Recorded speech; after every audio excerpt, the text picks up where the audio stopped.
હાલો નમસ્કાર 2026ની શરૂઆતનો આ પહેલો વિડીયો બહુ સરસ મજાના સમાચાર તમારા માટે લઈને આવી રહ્યો છું।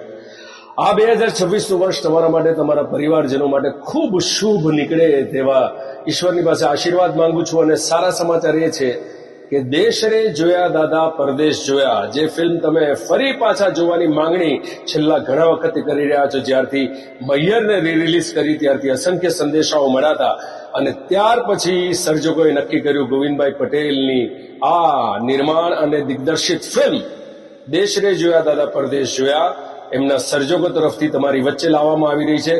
9મી જાન્યુઆરી તમારી આજુબાજુના થિયેટરોમાં એ અદ્ભુત ગીતો, એ અદ્ભુત લાગણીની સાથે એ ફિલ્મ જેણે 1997-98માં ઇન્ડસ્ટ્રીના બંધ તાળાને ખોલ્યા હતા, મારી હીરો તરીકેની પહેલી ફિલ્મ જેની સફળતાથી તમે મને આજ સુધી એ પ્રેમ અવિરત વરસાવી રહ્યા છો, એ ફિલ્મ એટલે દેશ રે જોયા દાદા પરદેશ જોયા તમારી માંગણી પર, તમારી લોક માંગણીને કારણે લઈને આવી રહ્યા છે। 9મી જાન્યુઆરીએ તમારી આજુબાજુના થિયેટરમાં જોવાનું ચૂકતા નહીં।